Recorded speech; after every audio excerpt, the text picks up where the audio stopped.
Boa noite, pessoal. Bom dia, boa tarde, boa madrugada, seja lá qual for o momento que você está acompanhando essa nossa aula de Cristologia.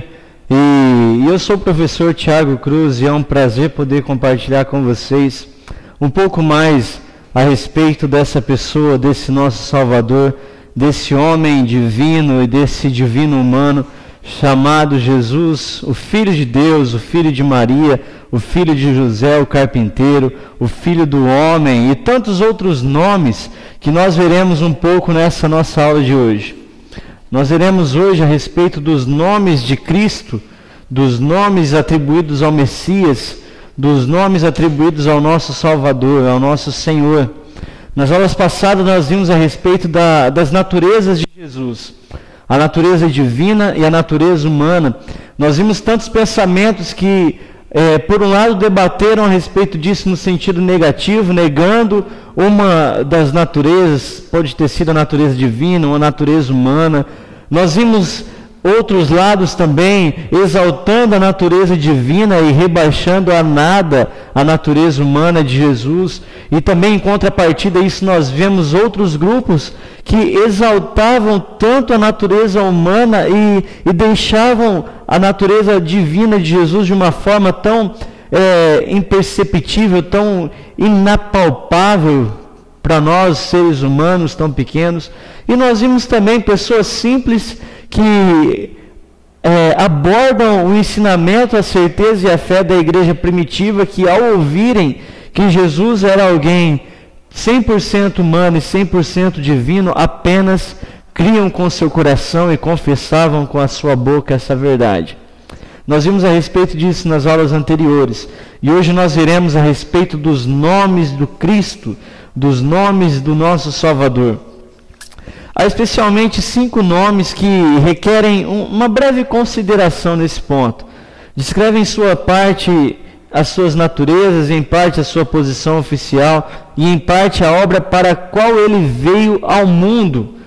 Nós veremos hoje que o nome ele tem uma importância única quando nós estudamos a pessoa de Jesus, a pessoa do Messias. Nós vemos que o nome ele não é carregado simplesmente como um demonstrativo ou como um indicativo de algo, mas um nome. Os nomes atribuídos ao Messias, os nomes atribuídos ao Cristo, eles carregam consigo significados que fortalecem a nossa fé. Hoje, agora há pouco na minha casa, eu conversava com um amigo, com um irmão querido, e nós falávamos sobre o conhecimento da palavra de Deus, e não um conhecimento raso, não um conhecimento simplista, não um conhecimento superficial, mas nós falávamos a respeito de um conhecimento que dá crédito à nossa fé. Um conhecimento muitas vezes simplista, ele torna a nossa fé vã, ele banaliza a nossa fé diante dos nossos ouvintes, mas quando nós temos a nossa fé firmada na palavra de Deus e no conhecimento da graça revelada através das Escrituras, nós podemos ir muito além da simplicidade. Simplicidade essa não no caráter, mas simplicidade na exposição da verdade daquilo que o Senhor deixou para nós. E talvez nesse ir além, quando nós expomos as verdades da palavra de Deus, e especialmente nessa nossa aula, as verdades a respeito da pessoa do Cristo Jesus, nós com certeza, pela graça do Espírito Santo, as pessoas vão tendo a sua mente aberta, e essa graça irresistível que vem da parte do Pai, vai alcançando e trazendo para perto, e vai alcançando e vivificando os escolhidos, os eleitos do Pai, aqueles que Ele de antemão escolheu, desejou e firmou em propósito divino para tê-los perto de si. E nós, como seus eleitos, nós como povo de Deus, nós precisamos saber todos os significados e todos os fundamentos reais dos nomes que acompanham o Messias, dos nomes que acompanham esse Deus humano, esse humano divino chamado Jesus de Nazaré. E sobre esses 5 nomes que nós iremos destacar nessa nossa aula, o primeiro nome, o nome usado mais mais usado pelo Messias, o nome mais comum e mais conhecido por toda a terra, o nome de Jesus.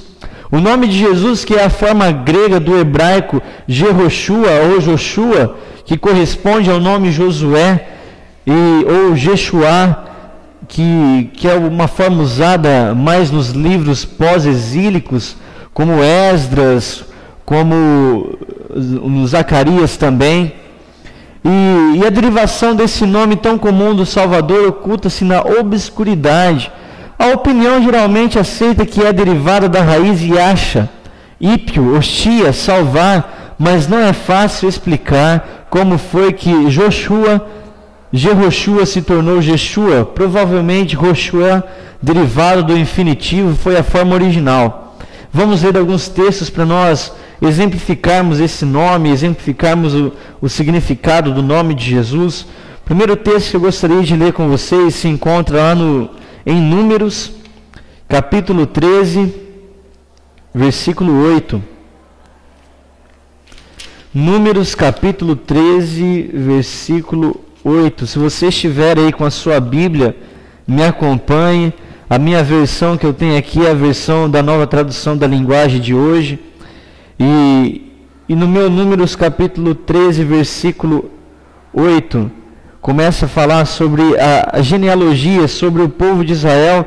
E começa, ao falar do povo de Israel, nós temos a noção de um Salvador, não de algo abstrato, de um Salvador não de algo incomum, mas de um Salvador de um povo. De um Salvador de uma família, de um Salvador de um povo que ele chamou de seu.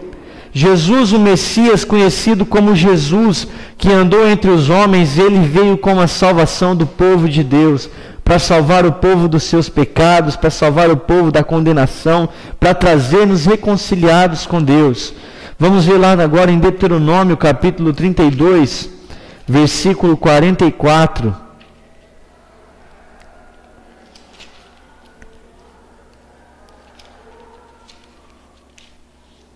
Moisés e Josué, filho de Num, recitaram essa canção inteira na presença do povo. Aqui nós vemos também a classificação do nome Josué, que é derivado do nome Jehoshua ou Joshua. Nós podemos ver lá em Josué também, no capítulo 1, versículo 1, que diz assim: depois que Moisés, servo do Senhor, morreu, Deus disse ao ajudante de Moisés, chamado Josué, filho de Num. Nós podemos ver lá em Esdras também. Vamos achar Esdras. Esdras capítulo 2.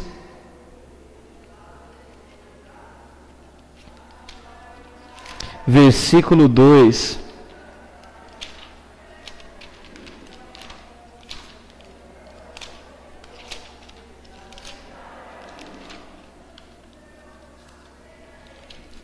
Esdras 2:2, que diz assim: os seus líderes eram Zorobabel, Josué, Neemias, Seraías, Realias, Mordecai, Bilsam, Mispar, Bigvai, Reum e Baaná. Mais uma vez o nome Josué como um derivado do nome de Jehoshua ou Joshua. Vemos lá também em Zacarias 3:1. Abra comigo em Zacarias, o livro do profeta Zacarias, capítulo 3, versículo 1.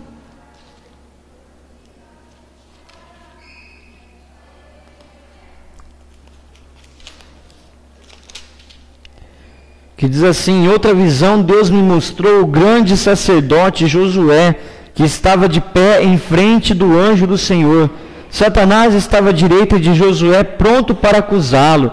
Mais uma vez o nome Josué aparecendo aqui na palavra do Senhor.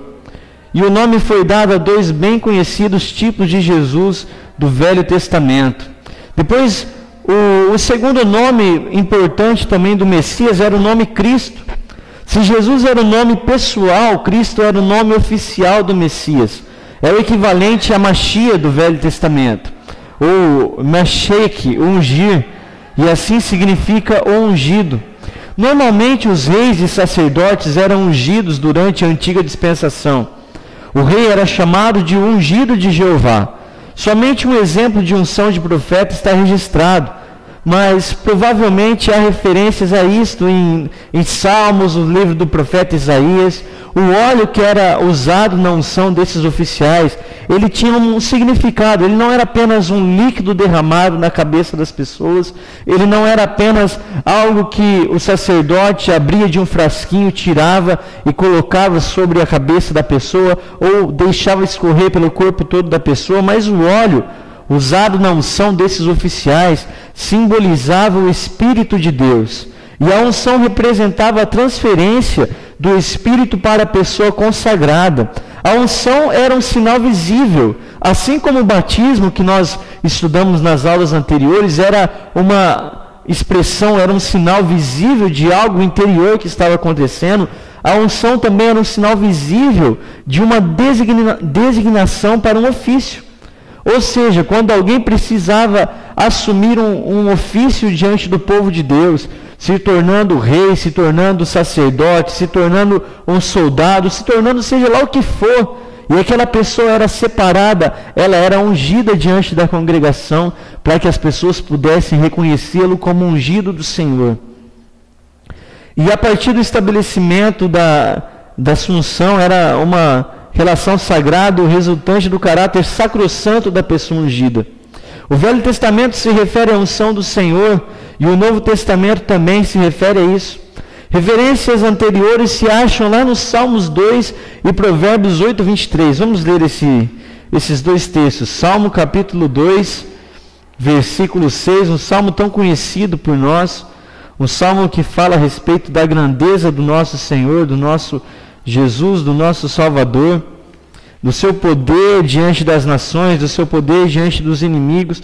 E olha o que diz, Salmo 2, capítulo 6, na minha versão diz assim, ele diz, já coloquei o meu rei no trono lá em Sião, no meu monte santo. Em outras traduções o texto está dizendo, já estabeleci o meu ungido. Agora lá em Provérbios, capítulo 8, versículo 23, também faz alguma referência a respeito de unção, a respeito do ungido.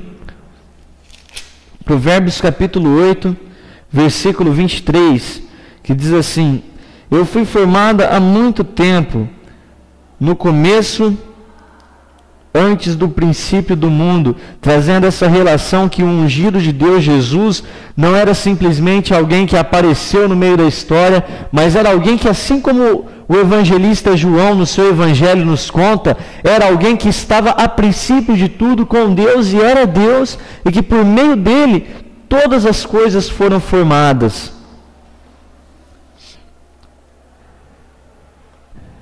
O outro nome que nós vemos dos nomes importantes do Messias, o terceiro nome, era o nome do Filho do Homem. No Velho Testamento, esse nome era muito comum nas profecias de Ezequiel, também nos apócrifos de Enoque, ele era conhecido, em Esdras também. Admite-se geralmente agora que o uso que o Novo Testamento faz dele depende da citada passagem de Daniel. Embora naquela profecia a expressão seja apenas uma frase descritiva e não um título. A transição daquela para esta deu-se posteriormente e, ao que parece, já era um fato consumado quando o livro de Enoque foi escrito. Filho do homem era a maneira mais comum de Jesus tratar-se a si próprio. Ele aplicou o nome a si mesmo em mais de 40 ocasiões, ao passo que os outros evitavam empregá-lo. A única exceção nos evangelhos está em João 12:34, onde o nome aparece numa citação indireta de uma palavra de Jesus, e no restante do Novo Testamento somente Estevão e João o empregam. E Filho do Homem, Jesus referia a si mesmo, chamando-se a si próprio de Filho do Homem. Jesus infundiu a messianidade, o seu espírito centralizado nas coisas celestiais. E as alturas que assim ele revelou a sua pessoa e a sua obra bem podem ter dito algo que vê com a hesitação dos seus primeiros seguidores quando chamá-lo pelo mais celestial de todos os títulos. Quando Jesus se auto-intitulava de Filho do Homem, ele não estava apenas trazendo um título sobre si, mas todo o significado que carregava esse título era muito importante. era muito impactante, pois o homem, a noção do homem aqui não era simplesmente um homem comum, um ser humano, mas quando Jesus se autoafirmava como filho do homem, ele estava se autoafirmando como um filho de Deus, como aquele que, embora estivesse na terra, como aquele que, embora andasse entre os homens, muito mais do que isso, ele veio do Pai, pois ele estava com o Pai e ele era um com o Pai. Ele estava afirmando diante de todos que ele era filho do Deus Criador, consequentemente consubstancial ao Criador. Jesus, ao dizer isso, muitos se escandalizaram, muitos dos seus primeiros seguidores tiveram algumas objeções e alguns motivos para evitar segui-lo, mas esse era um dos títulos mais celestiais que Jesus empregou a si mesmo. O quarto título, o título que nós usamos tanto também, cantamos tanto também, o título Nome Filho de Deus. O nome Filho de Deus foi variadamente aplicado no Velho Testamento ao povo de Israel. Olha que interessante isso daqui, gente. Essa parte do nome do Filho de Deus, ela é muito interessante. Por quê?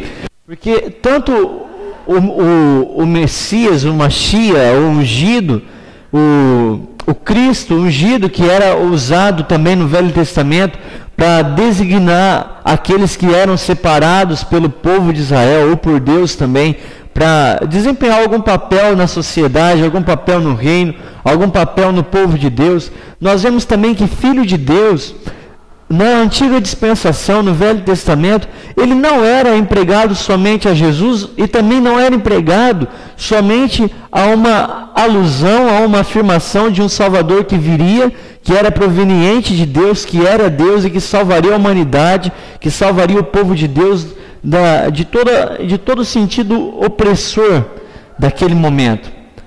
Mas o nome Filho de Deus foi aplicado no Velho Testamento a algumas outras classes e pessoas também. O nome Filho de Deus foi aplicado ao povo de Israel. Vamos ler lá no Êxodo, capítulo 4, versículo 22.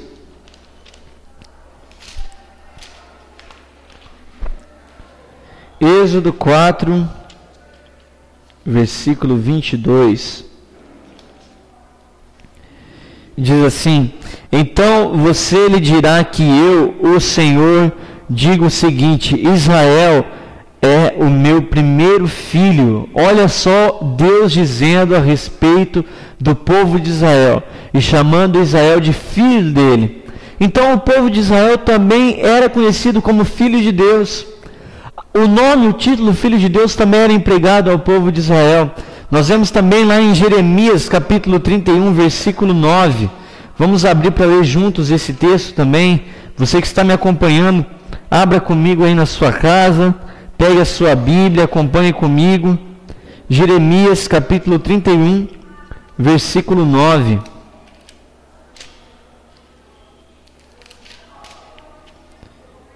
Diz assim: quando eu os trouxer, eles virão chorando e orando. Eu os levarei para a beira das águas correntes, por uma estrada plana onde não tropeçarão. Sou como um pai para Israel, e Efraim é o meu filho mais velho. Olha só, Deus declarando na sua palavra mais uma vez que o título, o nome de Filho de Deus não estava restrito no Velho Testamento a um Salvador que viria. Mas até então ele era empregado para o povo que tinha Deus como seu Senhor, para o povo que era conhecido como povo de Deus e, consequentemente, por assim ser conhecido, era conhecido também como Filho de Deus. Um outro texto que nós vamos ler aqui, que fala a respeito do nome Filho de Deus ser empregado ao povo, está lá em Oséias, no capítulo 11, o versículo 1.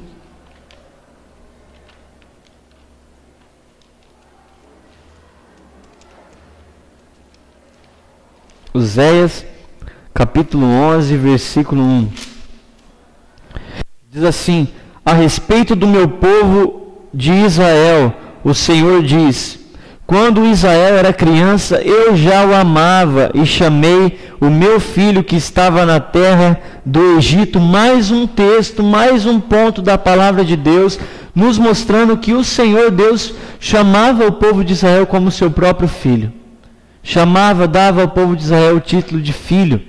E também os oficiais de Israel, especialmente o prometido da casa de Davi, também era chamado filho de Deus. Vamos ler alguns textos que exemplificam isso. O primeiro texto lá em 2 Samuel, capítulo 7, versículo 14. Falando a respeito dos oficiais que eram chamados também de filhos de Deus. 2 Samuel, capítulo 7, versículo 14. Diz assim: eu serei o pai dele e ele será o meu filho. Quando ele errar, eu o castigarei como um pai castiga o seu filho.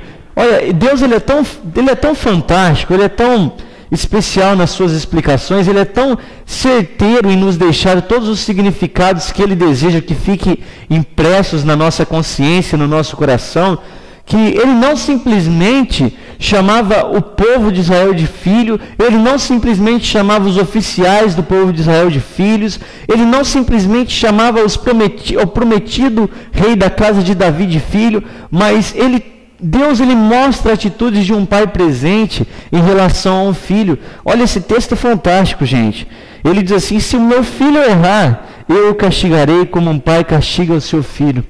Deus não nos considera como filhos apenas por título, apenas por nome, mas Ele se relaciona conosco como um pai se relaciona com seu filho, com alegria, com gratidão, com encorajamento, com castigos, com repreensão, como um pai comum se relaciona com seu filho. Assim é o nosso Deus que se relaciona conosco, mas em um grau de amor muito mais elevado.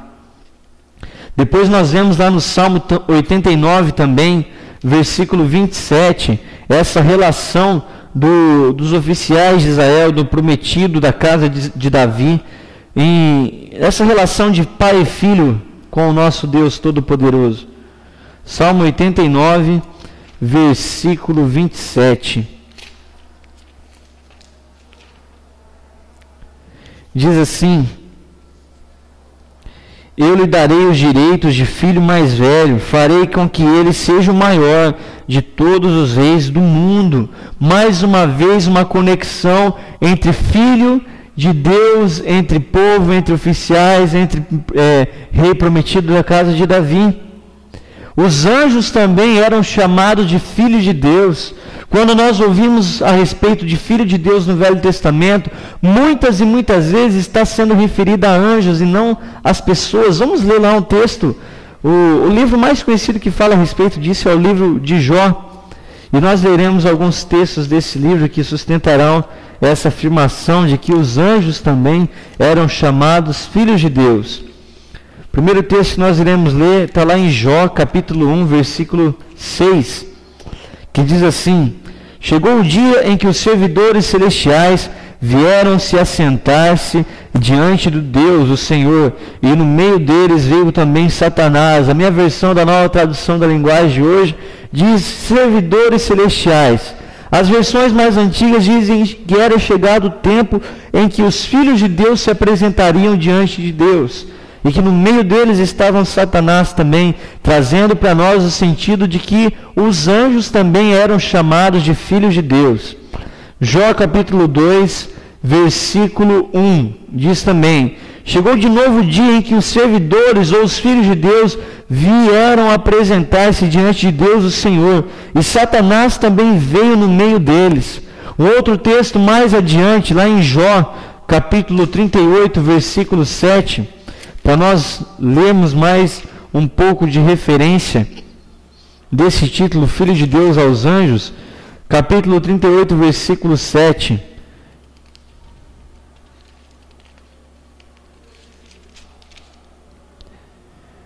Diz assim: na manhã da criação as estrelas cantavam em coro, e os filhos de Deus soltavam gritos de alegria.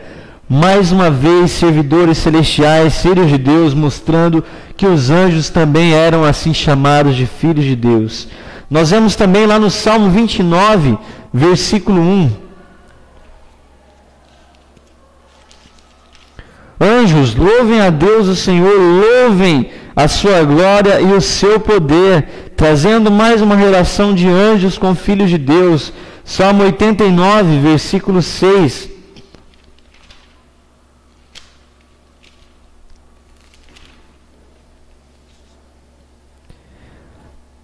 Não há no céu ninguém como tu, ó Senhor, entre os seres celestiais não há nenhum igual a ti, nos mostrando também que os anjos faziam parte dessa denominação. E também um outro grupo de pessoas no Velho Testamento que eram chamados de filhos de Deus, eram as pessoas piedosas em geral. Por que eram chamados de filhos de Deus? Por causa da sua vida tão piedosa, por causa do seu estilo de vida tão próprio, de um estilo de vida celestial, era impossível que não levassem consigo esse nome. Era impossível que não levassem consigo essa classificação. Era impossível que eles não fossem conhecidos como tais filhos de Deus. Vamos ler alguns textos que representam isso. O primeiro texto lá em Gênesis, capítulo 6, versículo 2, a respeito das pessoas piedosas que eram chamadas de filhos de Deus por causa do seu estilo de vida.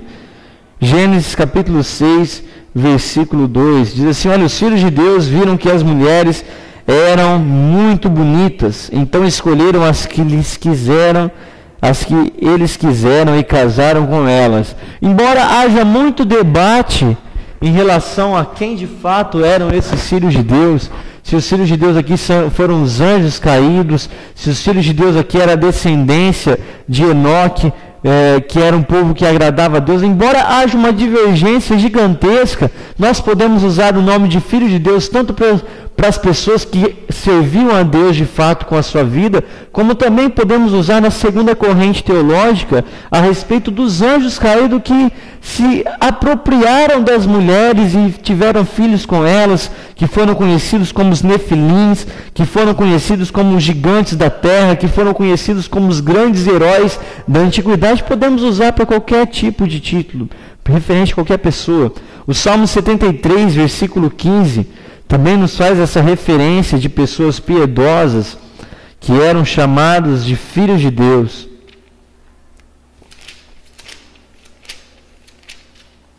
Salmo 73, 15. Se tivesse falado como os maus, teria traído o teu povo. Ora, se tivesse agido como os maus, eu trairia o seu povo. Que povo? Os filhos de Deus. Se eu tivesse agido mal, eu não seria contado como filho de Deus, porque aquele que é contado como filho de Deus age como uma pessoa boa.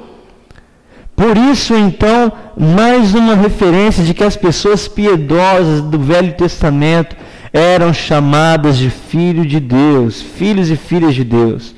Um outro texto base lá em Provérbios, capítulo 14, versículo 26, que diz assim: no temor ao Senhor o homem encontra um forte apoio e também segurança para a sua família, nos mostrando que aqueles que são filhos de Deus são aqueles que temem a Deus, e nesse temor, por causa desse temor, por obedecerem a Deus e por terem uma vida que reflete um caráter de Deus a ponto de serem chamados de tais, eles encontrariam segurança para si mesmo e segurança para a própria família. Em Israel, o nome adquiriu uma significação teocrática, ou seja, o povo que pertencia ao povo de Deus já era classificado como povo de Deus, como filho de Deus. No Novo Testamento, vemos Jesus apropriando-se do nome e outros também atribuindo a ele. O nome é aplicado a Jesus em 4 sentidos diferentes, ou seja, Jesus era chamado de filho de Deus em quatro sentidos diferentes. Assim como no Velho Testamento os filhos de Deus eram o povo de Israel, eram os reis, oficiais, anjos, eram os piedosos. Quando Jesus era chamado de filho de Deus, ele era chamado por 4 motivos diferentes. O primeiro motivo era no sentido oficial ou messiânico, mais uma descrição do ofício que da natureza do Cristo. O Messias pode ser chamado filho de Deus como herdeiro e representante de Deus. Os demônios evidentemente entenderam no sentido messiânico o nome quando o aplicaram a Jesus. Parece ter sido esse também o sentido registrado em Mateus e Marcos, nos Evangelhos, onde os demônios, ao se encontrarem com Jesus, diz: Filho de Deus, porque é que veio nos atormentar. Mesmo nome como proferido pela voz na ocasião do batismo de Jesus e quando a sua transfiguração, pode ser interpretado desse modo, do modo messiânico, mas com toda probabilidade tem um sentido mais profundo ainda do que esse que nós podemos ver. Há várias passagens em que o sentido messiânico é combinado com o sentido trinitário. E nós veremos o trinitário logo mais, que é o terceiro sentido, o segundo sentido do nome Filho de Deus atribuído a Jesus. O primeiro sentido é no sentido messiânico, o segundo sentido no sentido trinitário, que é referente à Trindade, referente à comunidade cristã da fé, Deus Pai, Deus Filho e Deus Espírito Santo. Às vezes o nome é utilizado para indicar a divindade essencial de Cristo. Em alguns contextos, como nós vemos no ponto A, o sentido de Filho de Deus era o sentido messiânico, a ponto de fazer com que as hostes celestiais, os demônios e anjos pudessem enxergar em Jesus como o Salvador, o Filho de Deus, o Messias. Já no sentido trinitário, indicava a sua natureza de Cristo. Como tal, ele indica uma filiação pré-existente, que transcende absolutamente a vida humana de Cristo e a sua vocação oficial como Messias. Ou seja, quando nós paramos para analisar que Jesus, ao ser chamado Filho de Deus, também aponta para a realidade de que ele não é simplesmente um humano, de que ele não é simplesmente alguém que surgiu na história para sofrer uma morte vicária em favor de outros, mas quando nós atentamos para o Filho de Deus no sentido de que ele transcende a todas essas explicações e a todos esses ofícios, e nós levamos a nossa mente para o sentido de que Jesus é o Deus Filho inserido na Trindade, sustentador e criador de todas as coisas, esse valor do nome, ele transcende tudo isso. O outro sentido é o sentido natalício, que Cristo também é chamado de Filho de Deus em virtude do seu nascimento sobrenatural. Nós sabemos muito bem que Maria concebeu Jesus, teve Jesus sendo ainda virgem. Nós sabemos que José não teve participação nenhuma, homem nenhum não teve participação nenhuma. Mas segundo o texto bíblico, segundo a narrativa cristã, nos mostra o Espírito de Deus desceu e envolveu Maria e ela deu à luz ao menino Jesus. Então o nome é aplicado a ele na bem conhecida passagem do Evangelho de Lucas, na qual a origem da sua natureza humana é atribuída à direta e sobrenatural paternidade de Deus. A filiação de Jesus ela não passava pelo percalço de José, mas ela era atribuída diretamente a Deus. Jesus era filho de Deus. O outro sentido é o sentido ético-religioso. É nesse sentido que o nome Filho de Deus é aplicado aos crentes do Novo Testamento. É possível que tenhamos um exemplo de aplicação do nome Filho de Deus a Jesus nesse sentido ético-religioso. Isso depende da questão sobre se Pedro é apresentado também como isento do imposto do templo, especialmente nesse sentido que a teologia modernista atribui o nome a Jesus. Ela entende que a filiação de Jesus é unicamente uma filiação ético-religiosa, um tanto elevada, é certo, mas não essencialmente diferente das dos seus discípulos. Olha, um sentido ético-religioso, ao mesmo tempo que ele espera elevar a filiação de Jesus em detrimento às outras pessoas que também, por causa da religião, são chamados de filhos de Deus, ao mesmo tempo que eleva, ele rebaixa todo o valor e significado do título atribuído a Jesus como Filho de Deus, classificando Jesus como Filho de Deus a receber esse título simplesmente por ser participante de uma religião, talvez em um grau mais elevado por causa da sua consciência, sabedoria e comunhão com o Pai, mas não muito diferente aos discípulos. Um outro nome, um outro sentido que nós podemos classificar e atribuir ao Messias, já em uma parte mais poderosa e mais sustentadora de toda essa verdade que nós estamos lendo, é o nome Senhor, que no original significa Kyrios. O nome Senhor é aplicado a Deus na Septuaginta como equivalente de Jeová, como tradução de Adonai, como versão de um título honorífico aplicado a Deus, principalmente Adom. Vamos ver lá no Salmos 97, versículo 5.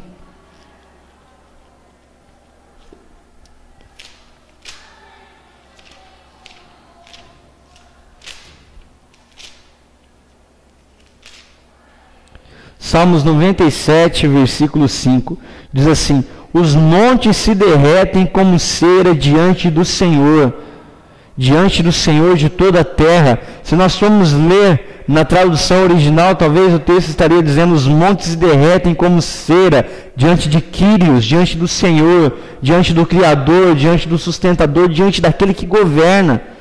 No Novo Testamento, vemos uma aplicação tríplice do nome a Cristo. Um tanto parecida como no Velho Testamento, como uma forma polida e respeitosa de tratamento, como expressão de posse e autoridade, sem nada implicar quanto ao caráter e autoridade divinas de Cristo, e como máxima conotação de autoridade, expressando um caráter exaltado e de fato praticamente equivalente ao nome de Deus. Olha só, no Novo Testamento, quando alguém se referia a Jesus como Senhor, era de três maneiras. A primeira maneira era uma maneira respeitosa, como nós nos referimos a alguém mais velho, ou como nós nos referimos a alguém que está em uma posição elevada, uma posição superior, e o chamamos de Senhor. Jesus foi chamado de Senhor por alguns apenas como numa situação respeitosa, apenas no sentido de respeito. Por outros, então, Jesus foi chamado de Senhor no sentido de ser alguém que era possuidor de algo, possuidor de alguma coisa, que dominava, que exercia autoridade, mas não num grau de autoridade e domínio de um Filho de Deus, de um Messias. Mas o terceiro ponto e a terceira maneira e o terceiro sentido em que Jesus foi chamado de Senhor foi referente sim à sua autoridade, foi referente sim aos seus grandes atributos divinos encarnados em um homem, foi referente sim ao seu poder messiânico, ao seu poder salvador, foi referente sim ao seu poder criador, ao seu poder miraculoso, ao seu poder governador e sustentador, que faria com que ele se equivalasse a Deus. Vamos ler lá no Evangelho de Marcos, capítulo 12, versículo 36, só para nós fundamentarmos um pouco essa ideia, esse pensamento de Quírios, esse pensamento de Senhor. Marcos capítulo 12, versículo 36.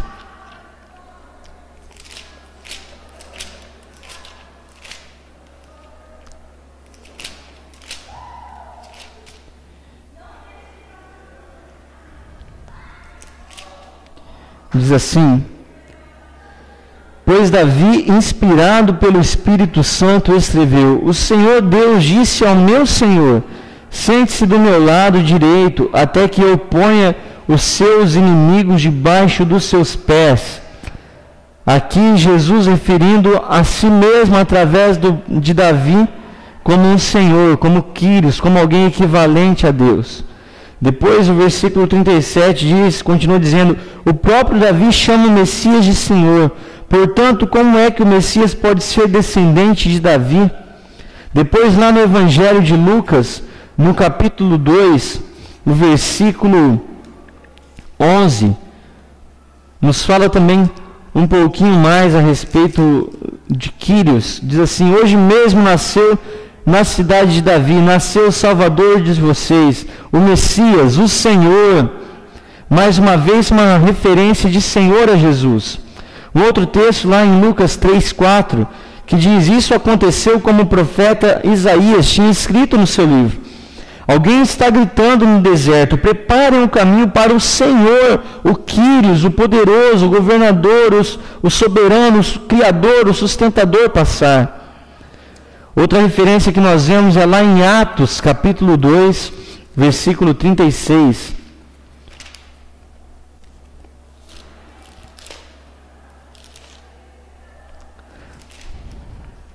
Atos 2, 36, que diz assim: todo o povo de Israel deve ficar bem certo de que este Jesus que vocês crucificaram é aquele que Deus tornou Senhor e Messias.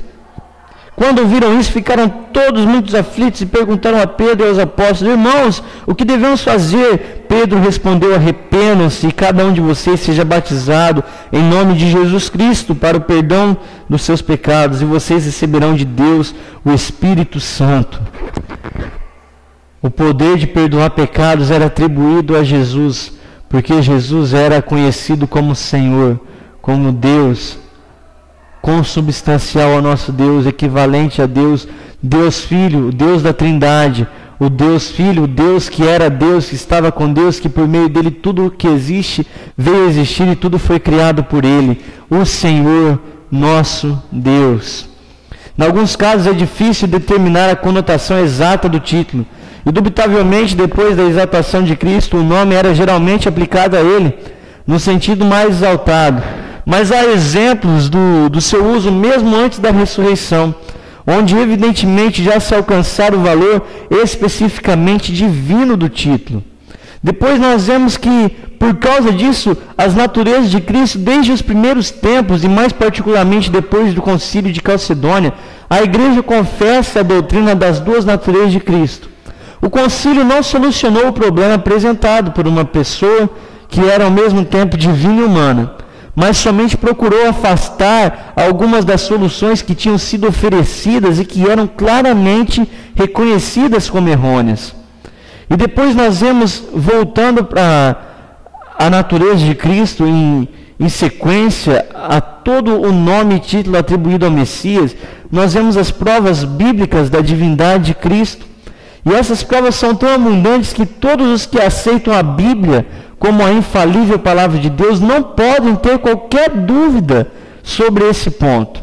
Se você é alguém que crê em Jesus como o Deus descrito na Bíblia e, consequentemente, você crê na Bíblia como palavra infalível, sem erros, embora perdida em traduções, diante de tantas traduções, diante de tanto tempo, ela não perdeu a sua infalibilidade, ela não perdeu o seu sentido, ela não perdeu a sua autoridade. Quando nós cremos na palavra de Deus, como na Bíblia como a palavra de Deus, nós não podemos ter dúvida nenhuma sobre o fato de Jesus ser alguém divino e ser alguém humano ao mesmo tempo.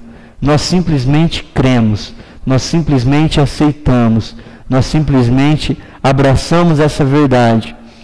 E nós iremos ver na próxima aula a respeito de alguns pontos que declaram essa natureza divina e outros pontos que declaram a natureza humana de Jesus. Nós não estamos aqui simplesmente para falar e jogar a conversa fora com achismos, mas nós veremos na própria palavra de Deus pontos, bases, referências que nos afirmam e nos fazem ter uma certeza maior, e não somente ter certeza, mas nos fazem ter uma base mais sólida quando nós estivermos explicando, explanando e comunicando a nossa fé com aqueles que são, entre aspas, de fora. Então nós nos encontraremos na próxima aula para embasarmos essas verdades da natureza humana e da natureza divina de Cristo Jesus. Amém? Estude, releia a apostila, assista novamente a aula. Se ficou alguma dúvida, se você tem algum questionamento, não fique quieto, mas me pergunte. Pergunte para mim, mande a sua pergunta através do site, do chat, mande através do Facebook, mande através do WhatsApp, que você já tem o meu número. Se você não tem, nas aulas passadas eu passei, mande, entre em contato, esclareça as suas dúvidas, tenha uma fé fortalecida pela verdade da palavra de Deus, para que nós possamos fazer da nossa fé algo entendido e algo que não seja superficial e não seja simplista, mas que seja embasado e solidificado numa base verdadeira. Que Deus te abençoe e nos vemos na próxima aula.